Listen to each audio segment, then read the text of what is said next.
Hello, and thank you for joining us today. We're going to start briefly. This is just make sure you're in the right place. This is a webinar we'll be talking about fragmented to fully sync systems, streamlining workflows with connected data.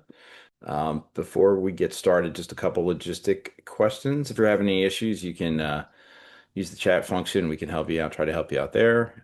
We will record this webinar and the slides will be made available. Will be sent out in a day or two afterwards.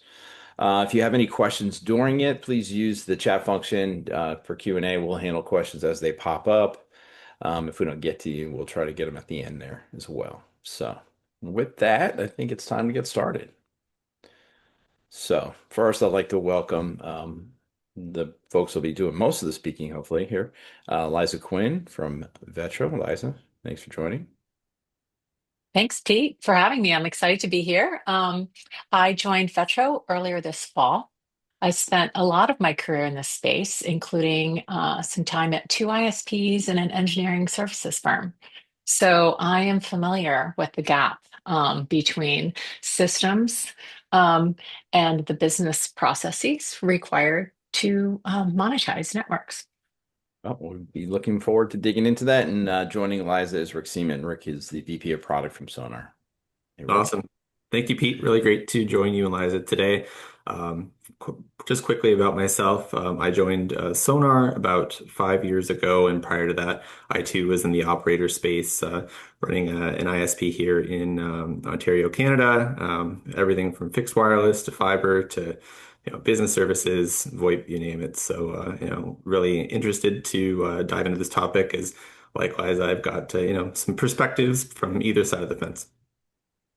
Yeah, looking forward to it. So you guys, everybody can see kind of the flow of the conversation today. We'll talk a little bit about how big this problem is, right? And some, what is it, the root cause of the problem, and then talk a little bit about how there's an ecosystem alignment that I think practitioners should be thinking about leveraging. We'll kind of unpack what that looks like kind of before and afterwards, and then at the end, some takeaways about how to get started. So. Buckle up. Here we go. So, real quick about Sonar and VETRO, just a quick 30-second commercial. Liza, you want to go first? Yeah, sure. So Vetro Fiber Map is a cloud management system of record for ISPs. We simplify fiber design, inventory as built, and importantly for today, operational mapping. That's great. Rick, a little bit about Sonar. Sure. So it says there on the screen, we are an OSS BSS platform for broadband providers. I would always describe this, even when I was on the operator side, as the center of the gobstopper. It really is kind of that central hub of the business. There's so many things that stem out of that. It's not just a billing system. It's so much more. It ties into, provisioning automation and running your trucks and communications and all that good stuff. And because of that, you end up with a lot of data. A lot of the time it's functioning as a central system of record. And, that's why, because, we're here today to talk really about kind of integration and automation and the opportunities that exist with that. A lot of that does end up kind of anchoring back to the OSS BSS. Yeah, it's interesting. There's a lot of systems that we won't be talking about, but these are two primary ones there.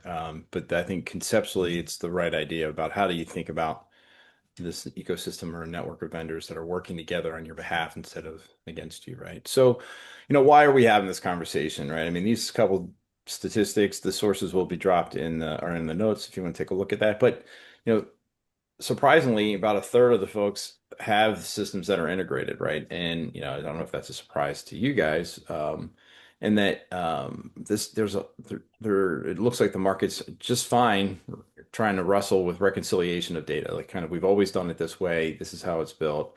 There's a lot going on. We can't tackle that stuff yet, but there's real impact, right? I mean, there's real revenue leakage among other things, customer satisfaction. We can go through all that stuff, but that last takeaway systems, like if your systems aren't speaking the same language, it's showing up in your operations and your day-to-day interactions with your customers. So I don't know, Rick, can you maybe give us an example of something that you've seen as a kind of punctuate this thought? Yeah, absolutely. I think there are certain concepts where anything less than real time is just not going to cut it. So when you are not socketing your systems together and kind of defining where that data lives, but then allowing it to inform other access and other lenses within your ecosystem, the best you can do is kind of this swivel chair where you're just constantly bobbing between systems. And it's this overhead on your staff, right? Where they have to be aware where to look to find what they need in order to be able to have the information necessary to drive the successful workflow that's in front of them. That's, a real cognitive load, and it puts that that breakage on the human. These things can be solved from a systems perspective, but it's not just as simple as, okay, well, let's just kind of, plug these two things together. There's a lot more nuance to it. Absolutely. Liza, anything you want to add to that? Um, yeah, that it's it's it's really about empowering the people that do the work and making their jobs more fun and helping them get to what's impactful to improving customer service and making true to their word, the ISP's word. Yeah, there's a lot of things that impact there, but and I think everybody that's joined us probably has got some pain that they're dealing with. It's resonating. So like at the core, what is it that we're seeing in terms of what's working, what's not working, or Right. what are the root cause there? Go ahead. Yeah, so we know the cost of bad data. Why is fixing it so hard? So the first on the right-hand side, companies have a lot of systems. They've got competing systems. For example, for network inventory, they might have a fiber management system, CAD drawings, and Excel spreadsheets with splicing information. So it's difficult to integrate your systems if you've got multiple systems of record just for example, your fiber inventory.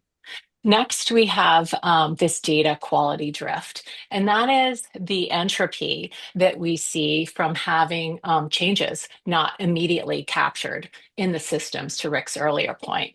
So drops get installed, crews move terminals, towns might even change the name of streets, and if you don't capture that information immediately, you're going to have difficulty executing on that customer workflow. Lastly, is that look, we've got We a have a sort of poll. a poll for everybody. Yeah, so before you add that last piece about schemas there, just so everybody knows, this is helpful for the speakers to understand kind of where you guys are. So if you can please take a second and complete the poll that popped up, we'll review the results in a minute. Essentially, we're looking for, where do their integrations hurt the most? Just pick one of those, and then we'll see where we go. Back to you, Liza. All right. Um, Right. The And schema. lastly, this is is the most technical hurdle, and that's that the schema don't match. And that's akin to fitting a square peg in a round hole when it comes to your data. So, for example, your OSS might have an address that's status pending install. Then you might have your FMS with a service location that is construction complete. Or worse yet, not a service location, but the zone is construction complete. And so, how do you marry together your OSS and your FMS to know that you're ready for the install? And that's not even talking about like what type of install, Right. overhead, underground, ONT in place. But that's this type of schema. That's an example of schema mismatch. No, I appreciate that. So, Rick, we got a lot of systems. It's really hard to keep data consistent, whether we're fat fingering or through systems. We're not using a shared language. Should we just call it a day and hope for the best, or is there a path forward here? I think there's definitely a path forward. And looking at that here, we've distilled this down to the four C's of connected foundations here. Obviously, the alliteration just shows that this must be true, but I'll I'll talk it through a little bit more. And you can see really this is when it all comes together, the opportunities that this presents for your business and for your workflows are just really, really powerful. So the first one being completeness. If all of your required data is included for your key workflows, you aren't doing that swivel chairing like I was talking about, or you don't have these blind spots that need to be bridged over by manual human processes. Everything's where you need it when you need it, and that is really what you should be driving towards when it comes to Right. any repeatable workflows in your business. And it's just a matter of how you get there. Then we have currency, and that kind of goes back to some of the points we were talking about earlier as well, where sometimes real time is the only thing that's going to work for those workflows. So having that data updated regularly between the systems, and we'll talk about this in a bit, but depending on the type of data, sometimes it makes sense to establish that in one place and that's just kind of where that lives and it informs everything else. But sometimes there you do have situations where you're going to need to offer live updates and have your systems inform each other. You need to know where that is necessary and beneficial, and that can be accomplished, but obviously that is going to introduce additional levels of consideration and sophistication with these solutions in terms of actually socketing these puzzle pieces together. The third C is consistency. So obviously you have to make sure there's a through line there, a clear, defined source of truth, like I was talking about. I think by default, you kind of go to this idea of like there's a singular source of truth, but you don't have to do it that way. And last but not least is conformity. So, your data structure, it needs to be standardized and well linked. But to your point, that may not be what you find when you have system A and system B. Sometimes as you go through, you're going to find you'll kind of match like with like and it will kind of bring itself together. But I would posit that with most of these more sophisticated integrations, inevitably there's going to be something that just doesn't fit together at all. So what do you do? Then you have to figure that out. And that's, kind of some foreshadowing here. I think nowadays it's less and less common, but it isn't impossible that these digital systems don't have, a generally well covered off API. So Mm, the potential for integration is always there. So, right. a lot of the time that gets solved in-house. Maybe you have somebody that is a programming wizard and you're building your own middleware. Maybe you're using one of these, um, sort of integration platforms that are more and more prevalent these days that allow you to or sort of promise this drag and drop functionality. But at the end of the day, when you do that, you have to kind of be that answer key for how you're gonna get these disparate things together. Right. I think that's one of the big advantages if you do challenge your vendors to work together directly with each other, they are going to find probably a better way to bridge those logical gaps. Yeah, there's a lot to dig into that. And before we jump in, I just want to go through the poll results real quick and just get your reactions to that. So, questions: where do OSS BSS integrations hurt the most? Where do the integrations hurt the most for your team today, right? So it looks like the number one is keeping data in sync. So one of the topics that you mentioned there, Liza, and then mapping between systems. So any surprises on any of the results there? I don't I'd think say so. no. Yeah, It looks pretty spot on. it looks pretty on. Yeah. So thank you for everybody. That's helpful. There's another poll, I think, coming up. I want to go back to Rick. You said something earlier about system. I think between the all three of us, we've said system of record or source of truth a couple times here. And just the level set there, right? Because it's more of just of a semantics terminology issue, right? So what we're talking about is there are systems of record by specific domains potentially, right? So in a BSS, you guys have, the customer records. That's the holy grail for you guys, as well as the product and services catalog. Nobody gets to touch those things because badness happens, and it's really On the network side, from our perspective, there's the network asset inventory, right, which is pretty key in terms of understanding where everything is. Those are independent systems of record, for the business side and operational side. It's the combination of those things that I think that you're pointing to, right, is that the path has been to date, people have had to kind of piece together, splice together data across multiple systems in the search of a 360 view or better understanding of what's happening within the organization, right? And so what we're what we're talking about today is we've always worked towards solving that problem, and the onus has been on the operator to piece that together and figure that out. What we're proposing is perhaps coordination at the ecosystem level can really benefit if vendors can get their act together, that'll benefit the operators. Is that correct, Yeah, Rick? Yeah. absolutely. I would agree. I mean, even just drawing back to our personal history here, Sonar working with VETRO, there's, that's been over a number of years, and there's been different chapters in the solutions that we've made available to our common customer. In the early days, we were kind of bringing together APIs on either side. There's good API coverage, and that's back to my point earlier. The realm of possible, is it possible? The answer Right. is generally yes. And you can build useful solutions with that. But I think what we've found is as our respective products have evolved, and I know specifically you folks had a real kind of revolutionary shift with your ethos that you took to how you're structuring your API and kind of consolidating these specific opportunities for systems integrators to have access to a different set of endpoints and a different philosophy for integration. We, jumped on that opportunity, modernized and kind of took the integration that was existing on kind of that more field by field, record by record level, and once we were able to take that and flip that into your new paradigm, we found even though a lot of the same functionality was retained. So I think that's the interesting thing is, from a nuts and bolts perspective, it was maybe different, but the experience that the customer saw, the same features were there, the same Right. benefits existed, but what we saw was the efficiency of that Yeah. was absolutely leveled up and the scalability of it as well. And of course, you want to have that, be really infinite when it comes to customer growth potential and make sure that your vendors can keep up with your business. So yeah, that the perfect segue into what we have on the screen there. I don't know if we want to take a pause here for our next poll before we dive in, though.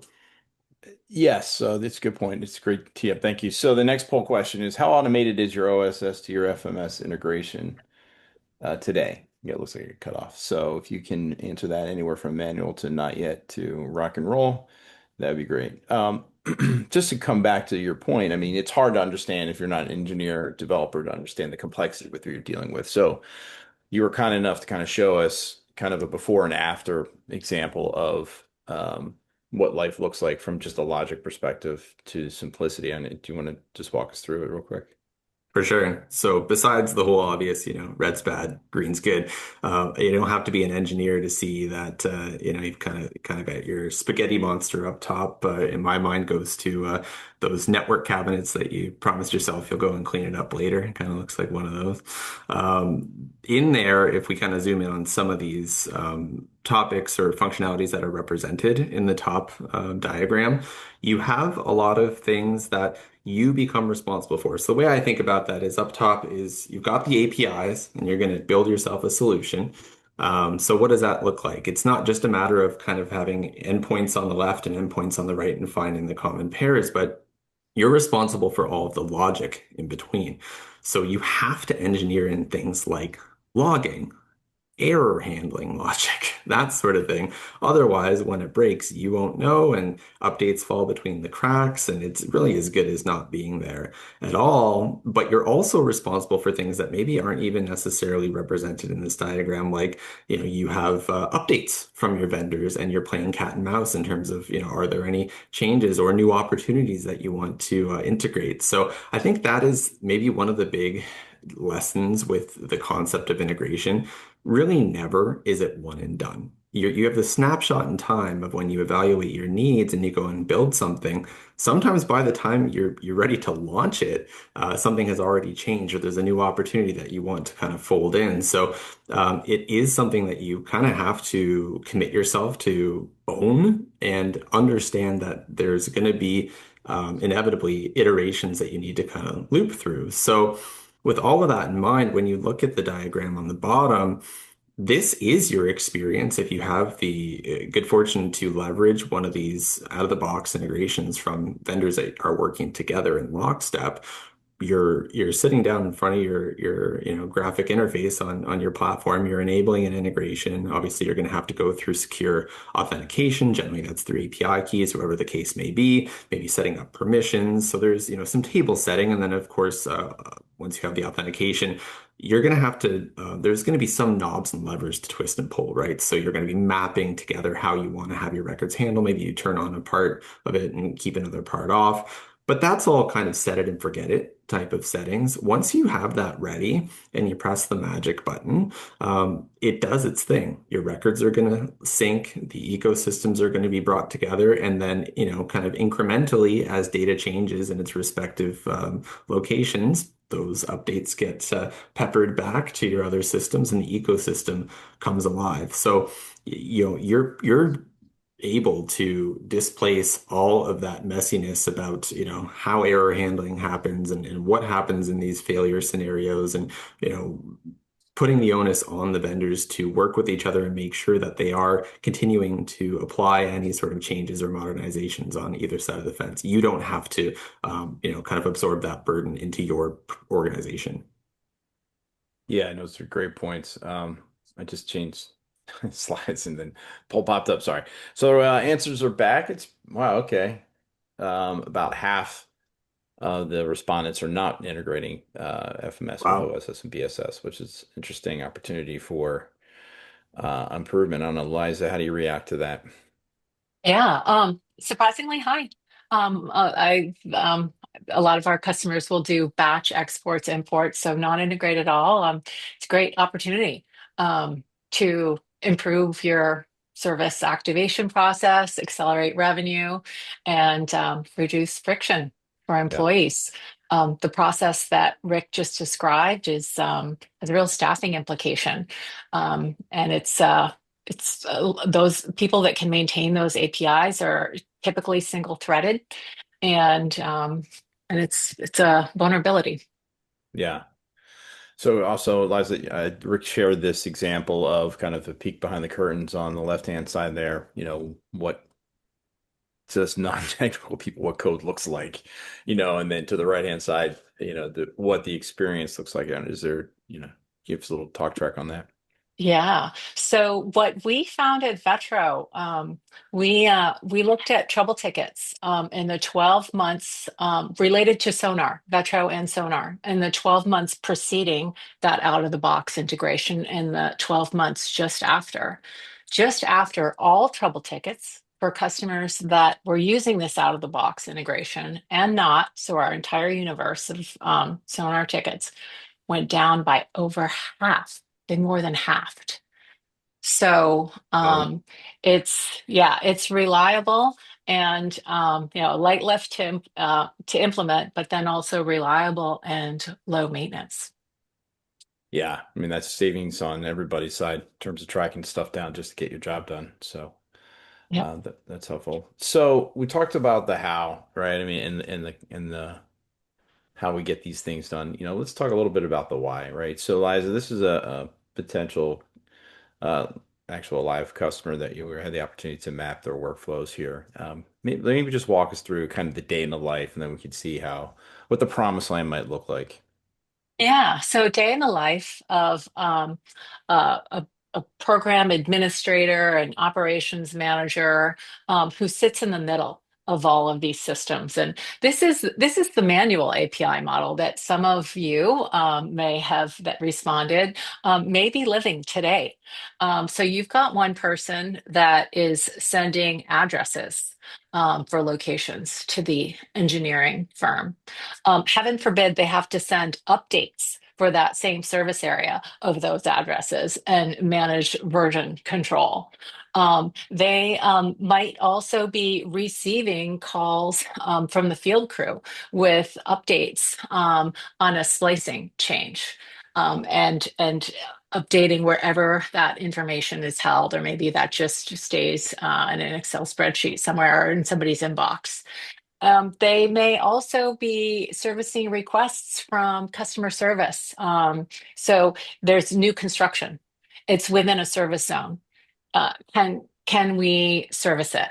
So if they take in that update, they might have to swivel to engineering, determine that we can, then update the BSS with that information. That this person might also have to generate reports. They might have to reconcile broadband service locations, the federal reporting standard for locations, with the ISP's own locations, and get that out to the reporting staff. And then they might also be helping reconcile. They might be tracking construction, and is this construction done? Has the date changed? When do I flip these locations to ready? And this is all done with one person or two people, several people, using manual spreadsheets, trying to keep everybody integrated and hoping that things don't change. Yeah, I hope they have a bar nearby as well. Right. So, I mean, just the, the risk is single point of failure. But I think while this illustration is somewhat complex, what's missing though is those lines say a lot. Like there's duration, there's cycle time, right? There's how many times you go back and forth before you're tracking certain things down, right? So it's understated, but from a workflow process, is there a better way, right? Then what does life look like in this situation there? So,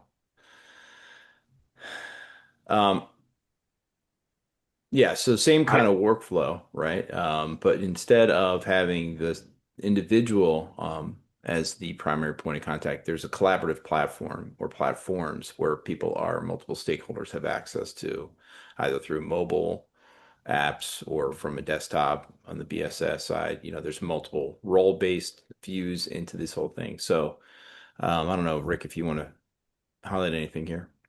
Yeah, I would say, kind of remembering what was on the screen before, a lot of the lines and arrows are the same. And I think that's worth kind of pointing out because the workflows weren't broken. It was the fact that there was an opportunity for automation. So you'll find that if you diagram this stuff out, I think there might be some things that change slightly, but I think realistically, if you've got a good thing going, your workflows are going to largely be preserved, and that is what this illustrates. Yeah. And then automation becomes the name of the game. But even then, although a lot of these arrows are going to be practically automating the things that they are representing, you'll notice that the individual in the middle there, that was the keeper of the keys, the keeper of the spreadsheet. She now has kind of a red light, green light opportunity. I think this is something worth picking out as well. Although our brains oftentimes go to automation, you're not forced to automate everything. Not everything is appropriate to be just hands-off automated. You just put it in, Jesus take the wheel and hopefully everything goes well. You sometimes need to have those human circuit breakers. Yeah. And I think it's worth pointing out that these integrations should be furnishing those intersections and the ability to kind of strategically put those in. So this individual can still kind of be that gatekeeper of this, or manually review certain records that would deserve that would make sure that they can kind of give that thumbs up, thumbs down, and then it gets processed. So Yeah. you can have automation on either side of that manual step, but you don't need to render those manual steps out of the workflows entirely. Yeah, that's a great point. Yeah, as you mentioned, trying to build in the logs and you're building in change logs as well, is one way. And that's not just here, but it's across the board. Yeah. Uh, And then Pete, you touched on something that I think is important, and that's visibility. So visibility throughout the org. And this type of system is more likely to give stakeholders visibility through shared systems of the status. of network, location, um, Yeah. network capacity, etc. Yeah, it democratizes the information that's in the system, right? Instead of having to run through that individual, who may be just dealing with satisfying inbound requests, isn't really thinking from an analytical perspective how I should Yep. be thinking about this predict in a predictive fashion. Yep. All right, so walk through that. What are some, we had a couple folks respond back that they don't have things integrated between BSS and FMS. Do we need to automate everything? Like what's the high value, low hanging fruit? I don't know. How do you guys think about where do we attack this problem? Elijah, Yeah, for first. me, Cover. I think you're absolutely right. You can kind of sit this problem in front of an engineer, and I think the inclination there is to kind of just take stock of what you have. And again, it's looking at the API. What are your endpoints? What are your records? And finding like for like, and just starting to socket everything together. Yeah. I prefer to take, that kind of product approach to say, well, what problems are we trying to solve? What personas or individuals within the organization would benefit from some automation or some visibility, to your point from earlier? And we picked these four personas out. And the slides that are going to follow here are going to go through and give some practical examples of how we applied kind of everything we've talked about up until this point to the specific integration between Sonar and VETRO. But I think that the principles that are kind of woven throughout really can be applied to anything. But I thought we'd tease out some specific examples of these personas and what we had set out. Okay, well, these are the high value things. To your point, you could automate everything, but you're going to have diminishing returns at a certain point. But these were the must-haves and really the things that reflected those real world workflows. So whether it's sales, customer service, whatever you call it, however you have your org structured, the real world situation happens every day, hopefully dozens or hundreds of times a day. Ring, ring, hello. Oh, you're interested in service. Where do you live, Mr. and Mrs. Customer? They give you your address and you want to determine serviceability. You want to do that in the moment. And when it comes to that, again, speaking of the concept of records of truth or systems of truth, for the current build status of that location, you want that to be in your FMS, but you want to have that visible within your OSS BSS. So the ability in real time to type in 123 Main Street, click, and you can see, oh, it needs a drop, or oh, it needs a splice, or oh, it's ready to go. Let's get a truck out there tomorrow, that sort of thing. And then very similarly, the ability to look up an account. So for example, with your ecosystem Z Manager, you have the ability to get some customer information into the fold. Maybe that's tied into a self sign up form or whatever the case may be. And some of those records can initially show up in the FMS. You want to have that information in your OSS BSS, even though you may not have spoken with that inbound inquiry, ever before. You can benefit from having that record show up, and you look up the name, or for example, and you can see, oh, this is a record that came in from FiberMap, and you can understand kind of the genesis of that information, see whatever they had, and you can pick up where the customer left off. If you didn't have that artifact in your OSS BSS, you'd be starting that conversation over, and that's just not a great customer experience. Right. So, do we want to dig down a little bit here and talk a little bit more about how you see data flowing around these workflows? Yep, absolutely. So this slide is going to be kind of present, and we'll highlight different things along the way. Obviously, the yellow, these are records that exist in FiberMap, and then the blue below are records that are in Sonar. I'll kind of point out a couple of things really quickly. So first and foremost, you'll notice that the first two pairings, they work out nicely. There's a one-to-one relationship, and that's where we're saying kind of, square peg, square hole. And then the one on the right, it's kind of a square peg, round hole. We have a singular record, a customer record in FiberMap, but in terms of our topology in Sonar, those are two separate records. You have an account record and then you have an account contact record. So if you were, kind of rolling your own, so to speak, on setting up your integration, you would have to, understand what goes where, have some way of bifurcating that data and making sure that it ends up where it needs to go. We then, kind of approach that in the same way. And another thing that we'll see here is that there's different treatment of the data, and we'll get to that in a second. So, first opportunity we had here is kind of a table setting exercise, but the plans in FiberMap are where all of that information really lives, and there's subsequent records, and that's the foundational data that you can kind of build upon and make those relationships back to your locations, which of course is the central concept with everything that we're talking about.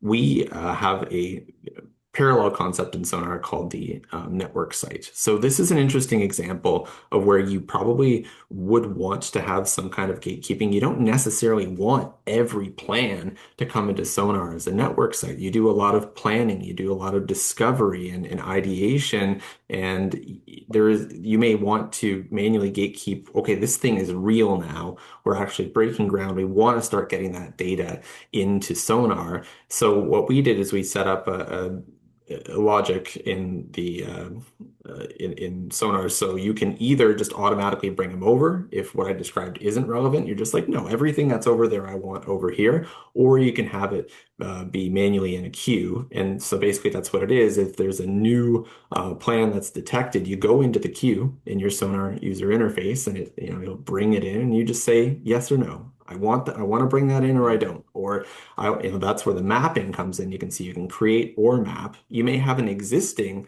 network site, and that's another one of these big challenges and something we haven't talked about yet.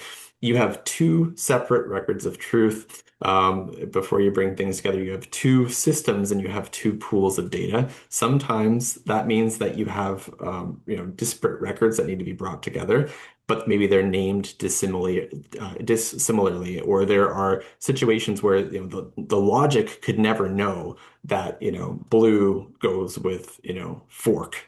Right. So that's where the human comes in. They know there's that correlation. That's why we have that manual step in there. So I thought I would just highlight that. Yeah, that's helpful. Moving along here. Moving along, this is, the central concept when it comes to really running an ISP is your locations, right? So we can see there's two things happening here. If there are any relevant service locations in FiberMap that aren't yet in Sonar, we are creating those automatically. And then on the right-hand side, you see that the sync has a head of the arrow on both sides. And that's because that is a bilateral sync. And this is one of those examples again from earlier where Yeah. having a singular record, a source of truth that is updating the other one just ain't gonna cut it. You have people all day, every day working in both of these systems, and you may have updates coming from either side of the house. You don't want to be creating a situation where you cannot have those respective updates happen in the respective systems and have them update each other. So that is exactly what we've done here. And there are ways to do that without, trampling on each other. But it does take some nuance for sure. Yeah. So this is just illustrating how some of that, duplicate handling does happen.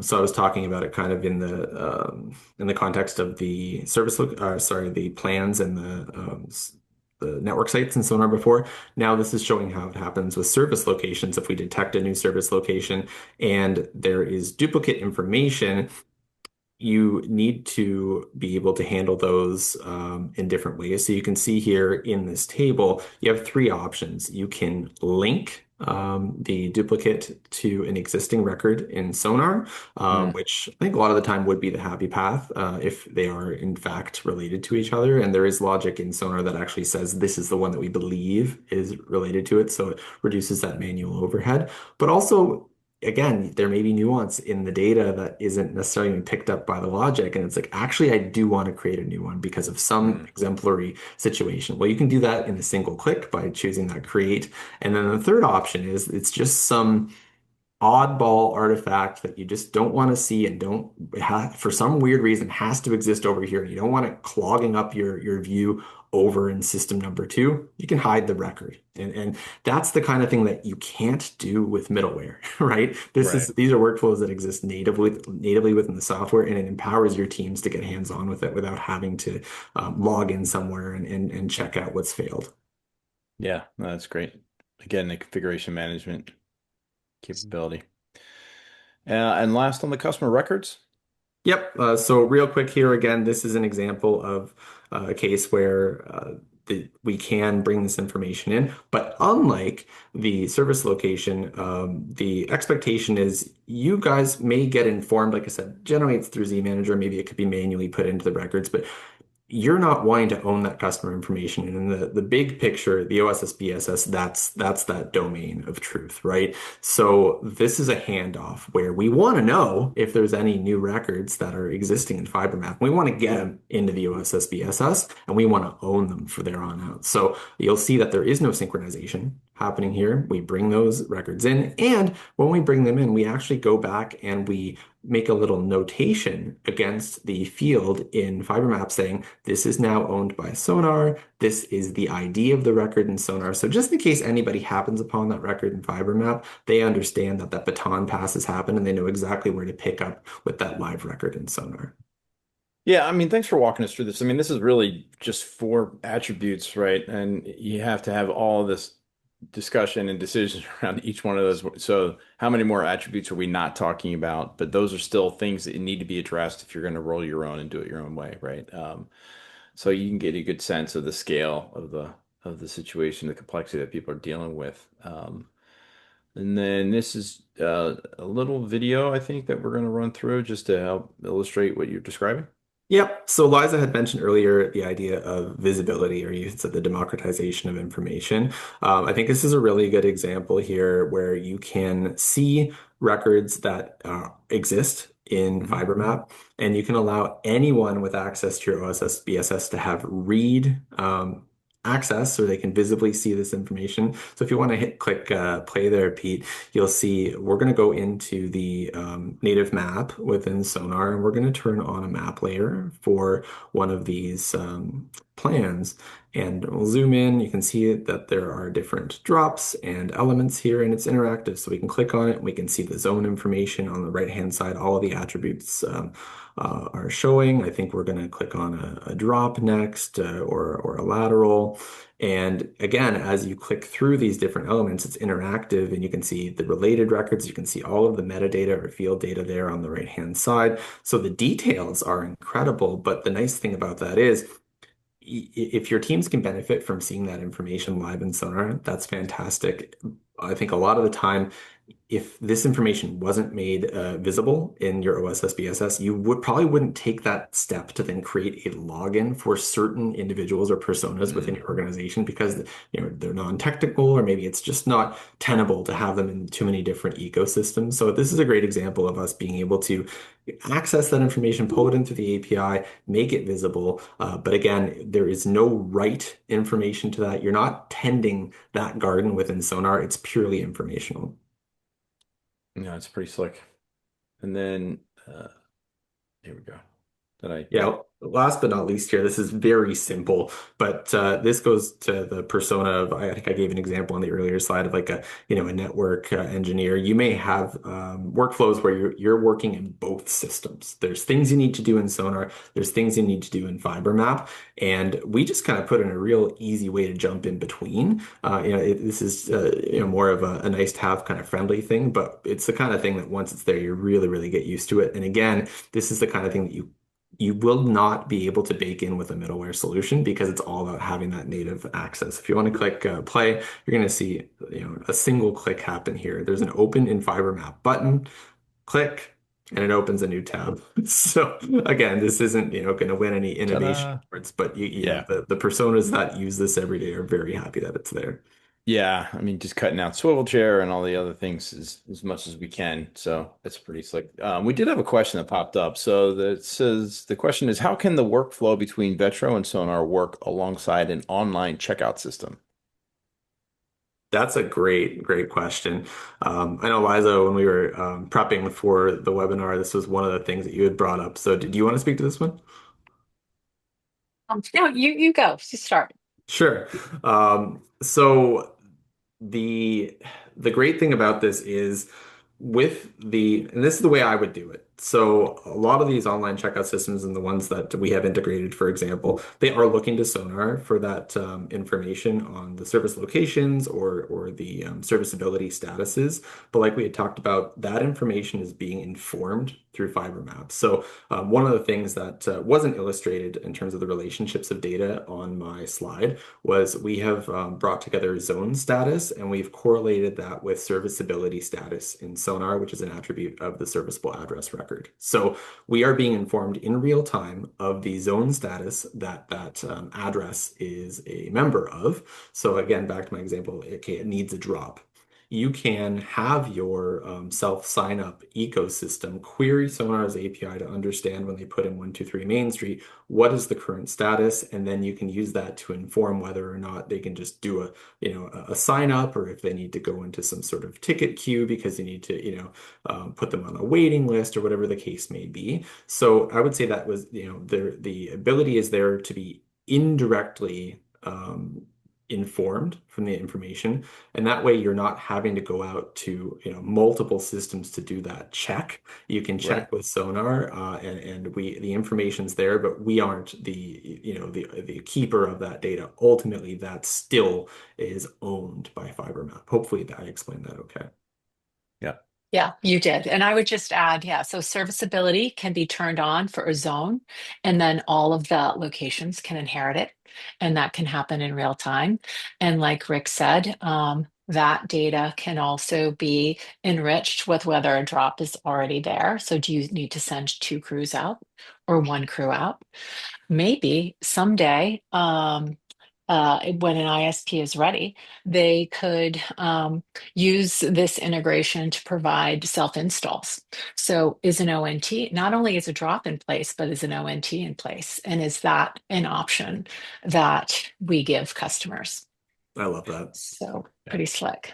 We have one question I'm going to hold to the end because I'm just being mindful. We're at 45 minutes there. So I don't know, Liza, you want to kind of walk through Okay, this real quick? great. Yeah. So from theory to deployment, how do organizations go by um, integrating their OSS, BSS, and their FMS to take advantage of some of these opportunities? So the first is to do an audit on data quality and ownership. So that earlier example that I gave about where your network information lies, it might lie in three places. It's going to be a lot harder to do some of these things unless you consolidate your data or clean it up. There are resources available to help you with that. VETRO can help you with that on the FMS side. Um, and there are other resources out there, third parties that can do that. The next is to make sure that your data, your schema is aligned with across all your vendors with shared objects, so you can exchange that information. And it can be overwhelming to think about like all your schema across all your tech stack. So really going to the next step and thinking about what are your highest ROI workflows. We talked about the buy flow and having this integration feed into the buy flow. As I think about sort of main buckets in an ISP, it's um, getting new customers, selling them, installing them, keeping the network up, and collecting the bills. And we're not talking about collecting the bills here today, but in those first three categories are what are your biggest opportunity costs or point of friction or just plain old lost revenue, and starting with those. And then that leads into the fourth bucket here is just start small, um, automate, one workflow, and build out from there. So, anything to add, Frick and Pete? No, I think you know it. Yep. No, I think this last slide is kind of the cherry on top. They don't have to suffer through this alone, right? I mean, so I think just to kind of recap what we've talked about, we try to scare everybody into realizing that what we've been doing is challenging and it's hard to maintain, right? And there's a big shift on efficiencies and monetizing your network and trying to get as much operational excellence as possible. Automation is a potential path we didn't talk about AI yet, right? I mean, but that's kind of the next horizon of drivers towards getting your data cleaned up. Um, it's a lot for operators to take on themselves. And it's really what we're suggesting is offloading that conversation to the ecosystem of partners that they're working with, right? And asking your partners to get on the same page because there's a lot of benefits, right? You're not talking about giant custom statements of work to sew systems together. You're talking about a pre-negotiated handshake between best of breed suite of tools that should really come to market on your behalf, right? And I think we're finally starting to see that. So um, there's a couple resources if you guys want to dig down the next level. There's a integration video. It kind of walks more through what Rick was showing us before. There's also a pretty well documented tech support on the Sonar website. We'll share those links with you on the follow-up email. And then reaching out to us. I know Rick's team does a lot of this. Our team does a lot of this as well. We're a lot meaning 50 and 60 a year kind of thing. Yeah. So helping people figure out how to get started and kind of assess where they are is something that we're doing every day. So we invite you guys to raise your hand and ask for help. Absolutely. Anything else to add before we break off there? No, I think if you have No. some questions, that'd be great. Yeah, the last question, we'll just take one because we're so much over. Is will the integration e- will the integration, talking between Sonar and VETRO, Yes. sync existing Sonar accounts into the VETRO instance? Gotcha. No. Okay. It will not. And Pete or Liza, you can kind of pile onto this, but the reasoning for that, I think, is quite simple. And again, we are coordinating together to decide what this does and doesn't do, observing these kind of sacred paradigms. And again, the account and the customer information that is very intentionally living within Sonar, within the OSS BSS. And the context that that data exists within the FMS, it generally isn't something that is as critical to have in there. And a lot of the time, you just sort of have it as a baton pass on its way to the OSS BSS. So bringing it that other direction isn't something that we had seen there a benefit for when it comes to what are the workflows that our mutual customers are using, what is it, what's the flow of information. So that was what drove that. It was definitely an intentional decision, unlike with the address data where we said, yeah, we got to have that flowing both Yeah. ways. The account and contact information was looked at a little differently. Yeah, no, that's helpful. And I know we're wrapping up. So I want to thank you both for your time and insight. I know you guys got it's the end of the year. It's busy and I know it's hard to get everybody together. So thank you for sharing all those war stories that you guys brought to the table. And to the audience, thank you for your time today. I know also you guys are super busy. Just a reminder, we will be sending out the slides and the recording so you guys can share that. Hopefully you reach out to Liza and Rick if you have follow-up questions as well. So. Happy early holidays, everybody. Thanks again for your time and really appreciate taking a minute to join us today. Take care. Thank you so Thanks, much. everyone.